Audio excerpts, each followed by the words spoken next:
Emergency responders have been trained to decontaminate victims of a terrorist attack. However, large numbers of contaminated victims will make their way to the hospital without having been decontaminated, or with inadequate decontamination. If the hospital is not prepared, injury to staff and contamination of the emergency department or the entire facility may result. Hospital staff must be able to recognize potentially contaminated patients, protect themselves and the facility, and mobilize the proper response. In fact, the Joint Commission on Accreditation of Healthcare Organizations' Environment of Care standard requires that hospitals have means for radioactive, biological, and chemical isolation and decontamination. Many hospitals have permanent decontamination rooms that can manage 1 or 2 contaminated patients, but not the large number that may be involved at a mass casualty incident. Some hospitals have established agreements with fire departments to respond to the facility in the event mass decontamination operations are required. However, in many of these situations, all area fire units may be committed at the scene. Hospitals should have the ability to quickly mobilize a hospital decontamination team with necessary personal protective equipment and a mass casualty decontamination system.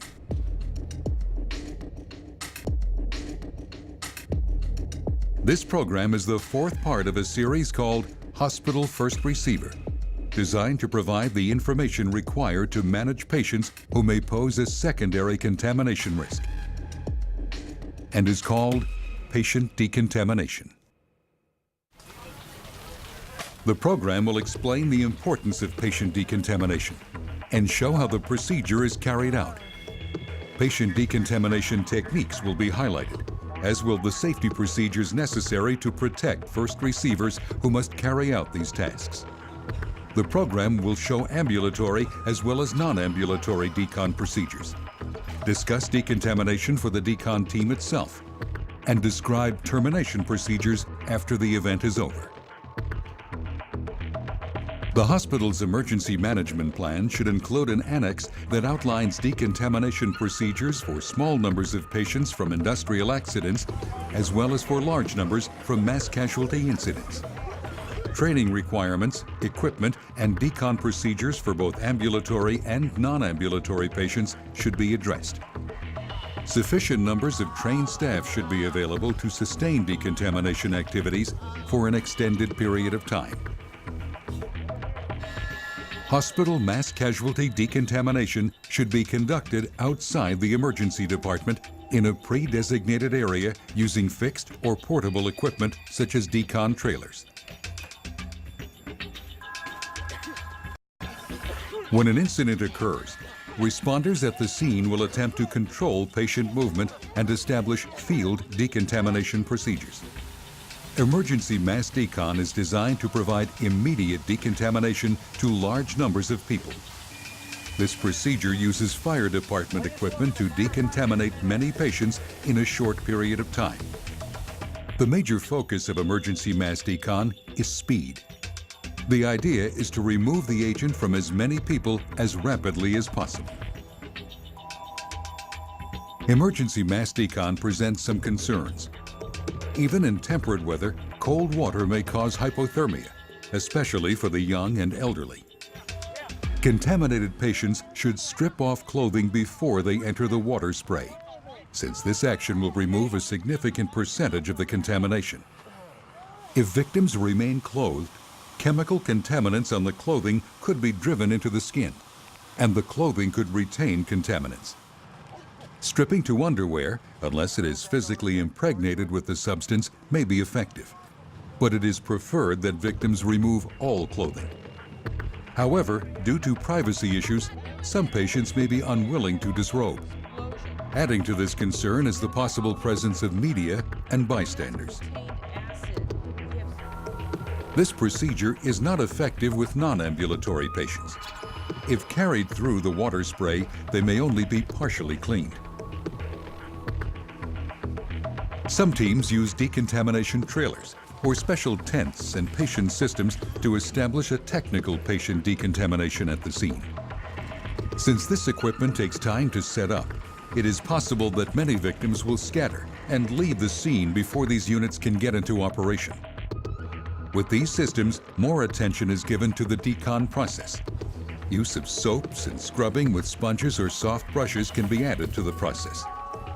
These technical decon systems are very similar to the systems that may be set up at the hospital. Due to the kind of procedure and the number of people moving through it, even patients who have been deconned may not be totally clean when they arrive at the hospital. In past incidents, up to 80% of the people needing decon did not receive it prior to arrival at the hospital. Some were transported by EMS, but others arrived at the hospital by other means.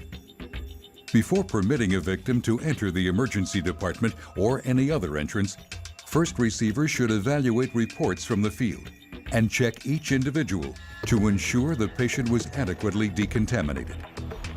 Ambulances or other vehicles that transport contaminated people to the hospital, as well as the EMS crew or others that may have accompanied them, may be contaminated as well. Experience has shown that the arrival of victims is often the first notice to the hospital that an incident has occurred. Hospitals must be able to set up decon quickly. Joint planning, exercises, and open lines of communication with public safety agencies can maximize the opportunity to receive useful and timely information. The more information obtained regarding the hazard, the better first receivers will be able to protect themselves and treat the victims. As arriving patients are treated, hospital staff might obtain information regarding the nature of the contaminant, the route of entry, and symptoms of exposure. By passing these details through the hospital command center to the EOC and incident command in the field, responders can better protect themselves and provide effective treatment. Decon should be operational within a few minutes. Since the decon team will be suiting up in PPE during this time, a separate team should set up the system.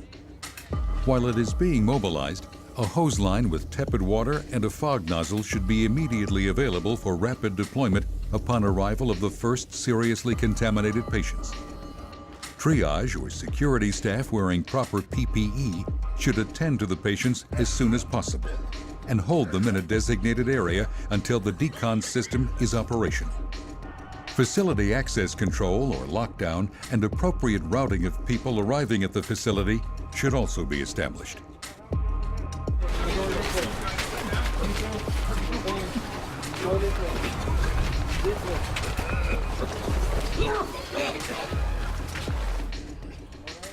Triage points should be established to determine decon priorities. The staff member managing the triage area must be a trained, experienced healthcare professional who has depth of knowledge about chemical agents and decon priorities and can make rapid decisions. Patients needing immediate treatment or those with heavy contamination are processed first. In cases requiring airway ventilation, hemorrhage control, or administration of antidotes, a treatment area may be established to provide essential care. Other than urgent life-saving measures, definitive medical intervention should be performed following thorough decontamination. Patient clothing removal is extremely important. A poncho-type modesty garment can be provided that can be used to cover the patients while they disrobe. There are commercially available prepackaged kits that include bags to contain clothes, bags for personal possessions, waterproof pencils, stickers to identify the possessions, multi-language instructions, plastic ponchos, booties, head covers, and towels. If prepackaged kits are not available, they can be made up by hospital staff. Once the ponchos are donned, patients can fully undress underneath. Patients should place their clothes and personal possessions in the bags, which should then be sealed and marked to identify the belongings. The bag should then be isolated in a secure area. If patients require glasses, hearing aids, prostheses, or other assistive devices, these should be decontaminated by the patients, who are most familiar with caring for their equipment. Contact lenses should be removed and discarded after the patient's hands have been decontaminated. Decontamination lines for both ambulatory and non-ambulatory patients should be established. The ambulatory system should provide for gender segregation, either with 2 separate lines or with sufficient time and space allowed between entries to ensure that separation is maintained. Some staff support is needed to show patients what is expected of them. Signage with graphics or a recorded continuous message loop in the languages of the community may be used. Small children should walk if they are able and should be accompanied by a parent or guardian. Service animals should be decontaminated together with their owners. Patients should move through a minimum 2-stage decontamination process. First, there is the initial rinse, accompanied by application of a mild liquid soap or shampoo. The use of warm water, either from a hospital connection or a portable heating unit that supplies warm soap and rinse water, will reduce the effects of hypothermia. Otherwise, soap solution can be placed in sprayers, or small bars of soap or scrub packs can be handed to each patient. Gentle water spray should be used to avoid aggravating any soft tissue injuries. Special attention should be paid to areas of gross contamination, injured areas, hair, and opposing body surfaces, such as the underarms and groin. Soft brushes and sponges may be used. Patients should be careful not to abrade the skin and should use extra caution over bruised or broken skin areas, which can enhance the dermal absorption of toxic products. The second stage is a complete water rinse. Depending on the type of contaminant, patients should remain in the shower sprays for an average of 3 to 5 minutes. First receivers should evaluate decontamination efficiency and modify the shower time as necessary.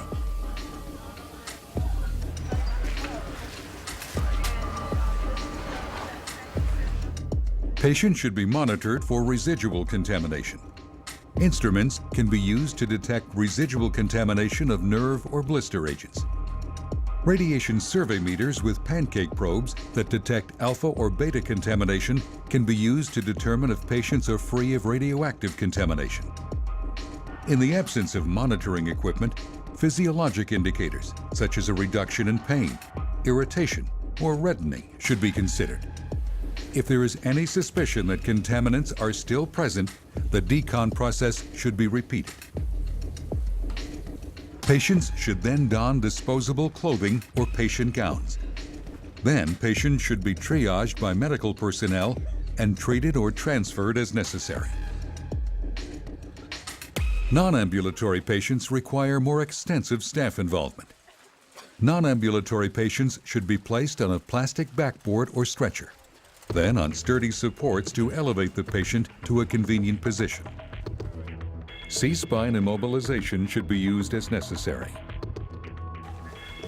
The patient's clothing, jewelry, and shoes should be quickly removed and isolated for further decontamination or disposal.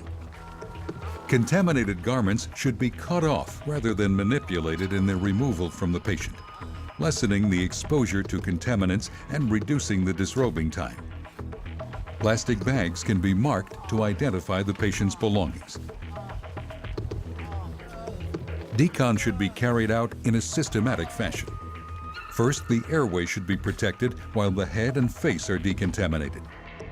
Visible contaminants should be brushed or blotted away from the eyes, mouth, and nose. Then, the head and face are washed. If eye irrigation is necessary, use gentle running water from the nose area to the lateral face. Contact lenses should be carefully removed and disposed of. The patient is then flushed with heated water and a mild liquid soap or shampoo and washed with sponges or soft brushes. Caution must be taken over bruised or broken areas of skin damage or gross contamination. The rest of the patient's body then can be decontaminated. When the patient is rolled over on the side to clean the back, first receivers should also check for injuries and decontaminate the board or stretcher. The process is then repeated with a warm water rinse.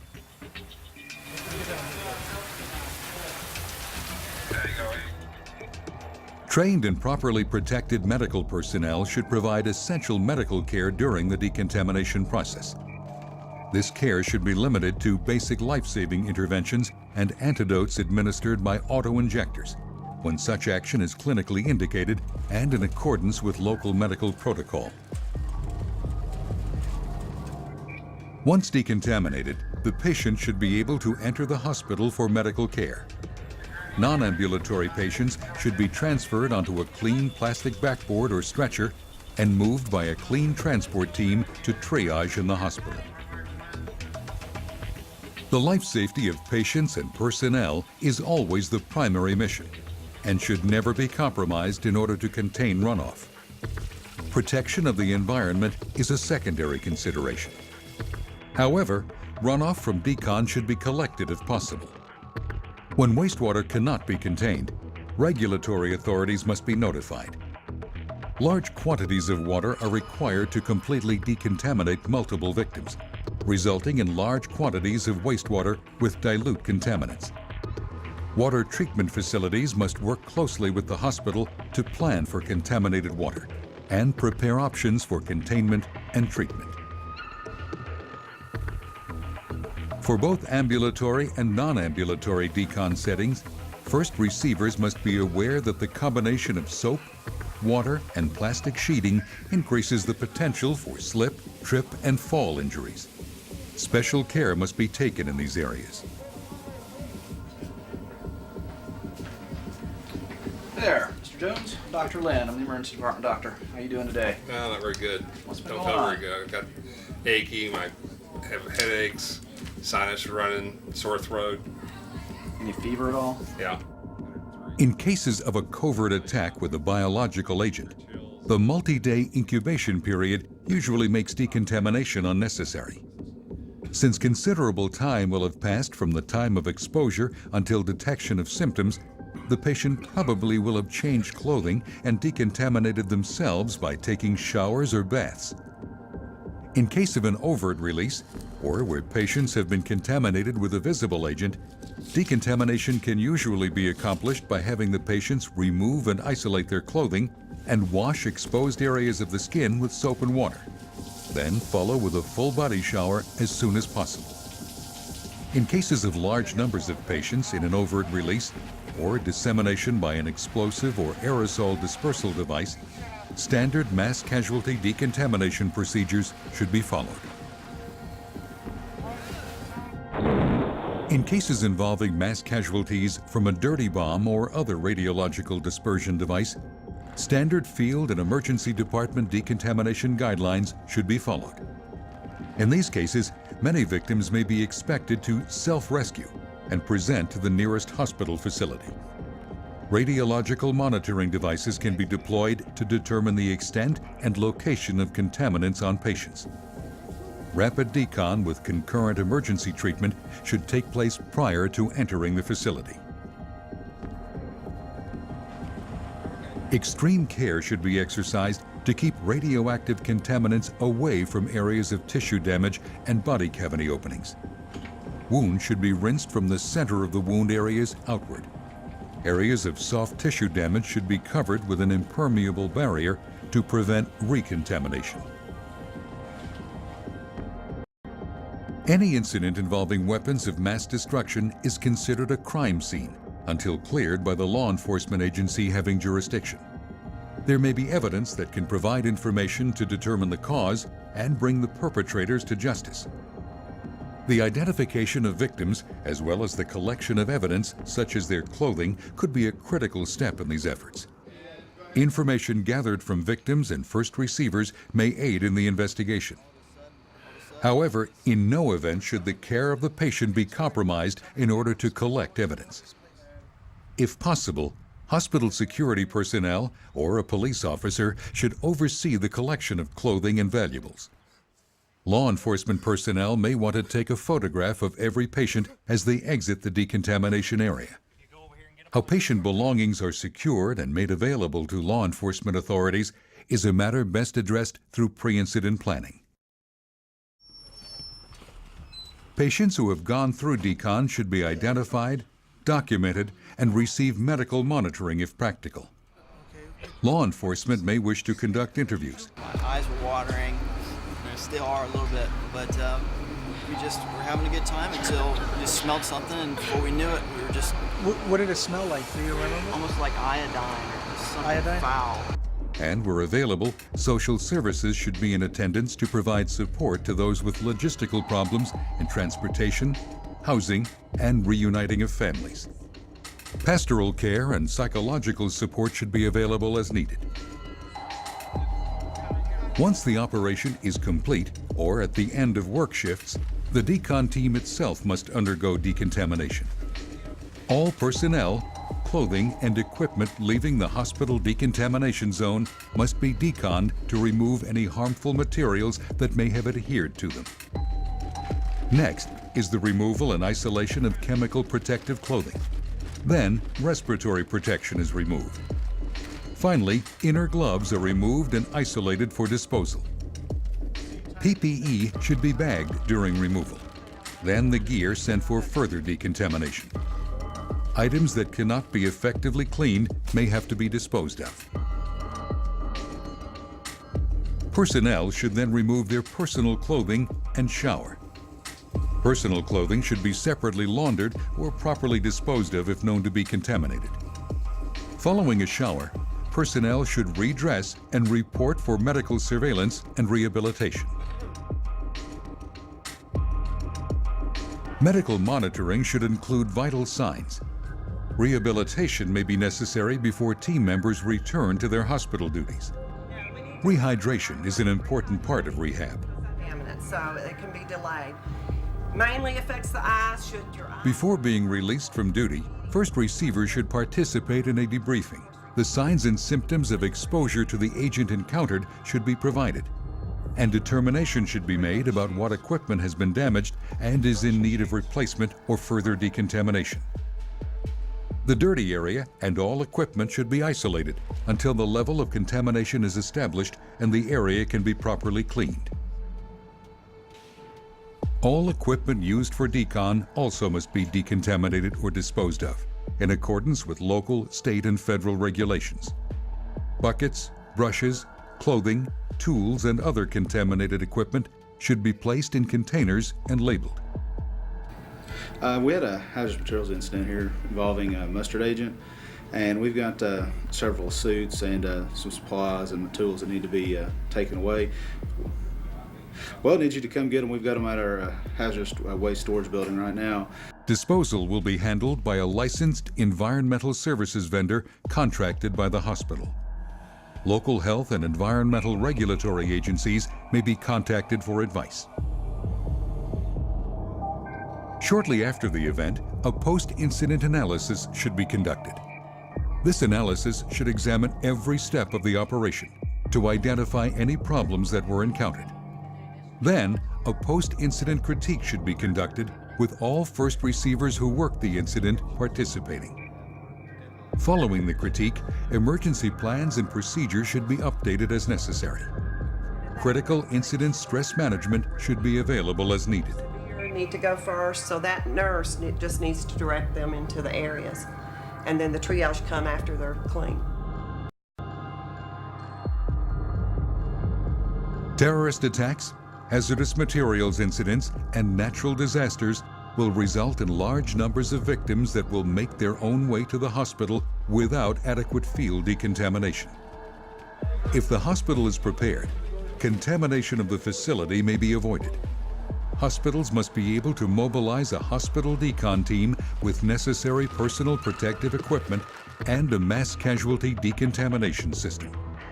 Hospital decon should be conducted outside the emergency department using fixed or portable equipment.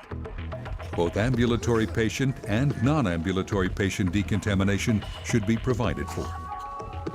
The decon team must be able to decontaminate themselves following completion of their decon activities.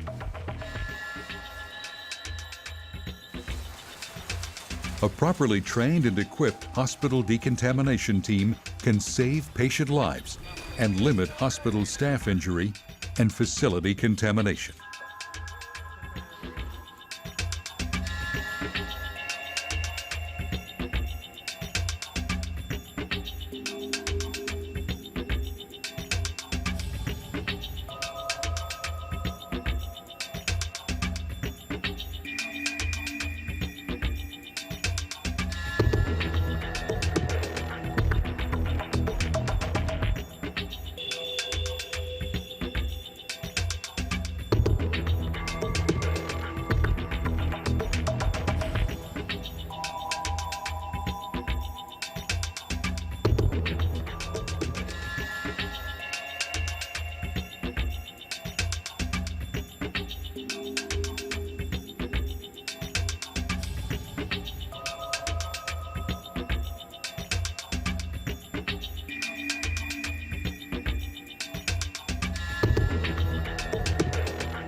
EKG, do a cardiac workup as well as the Lewisite workup on him.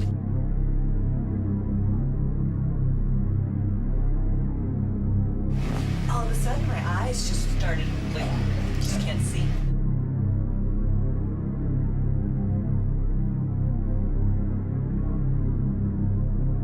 Terrorism has evolved from a threat to a reality.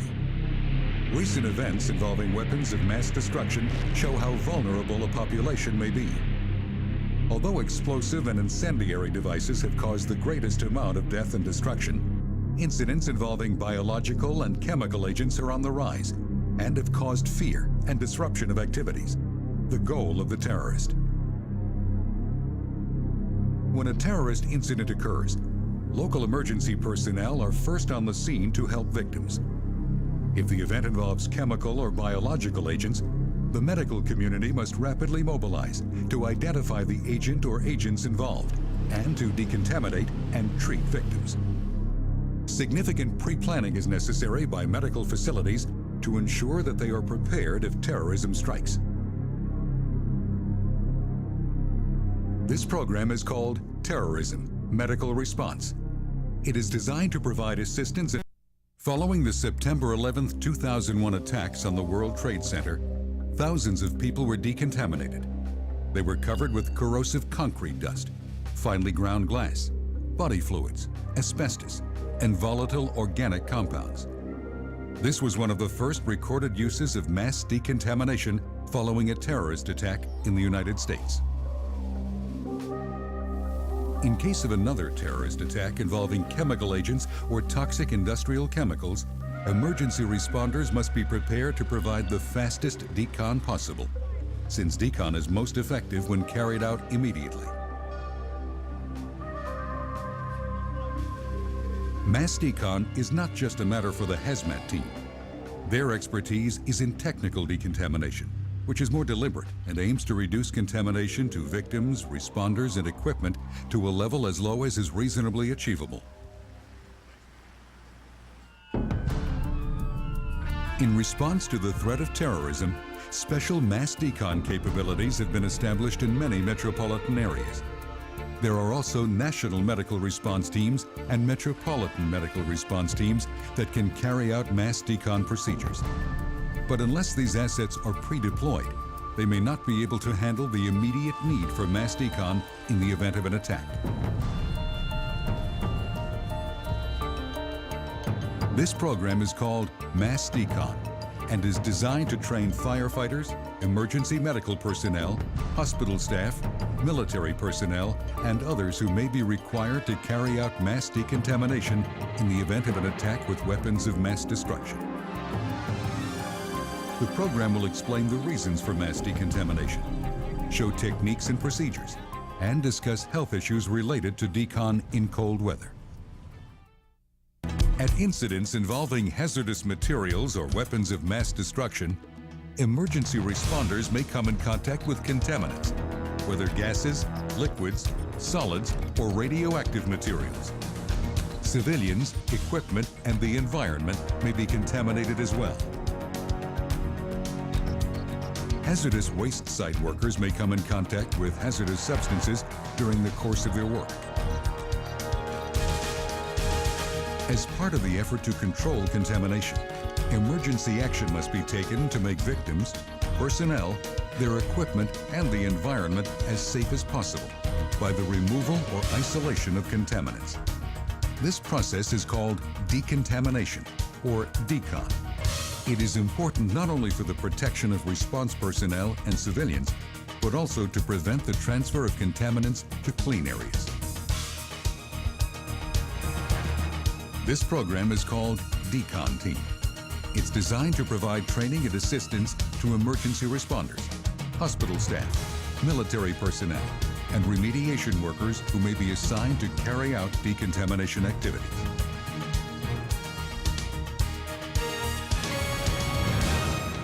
The program will cover the duties of the decontamination unit supervisor, how to select and set up the decon area, personal protection for decon team members, decontamination methods, and procedures for decontamination of victims, personnel, and equipment.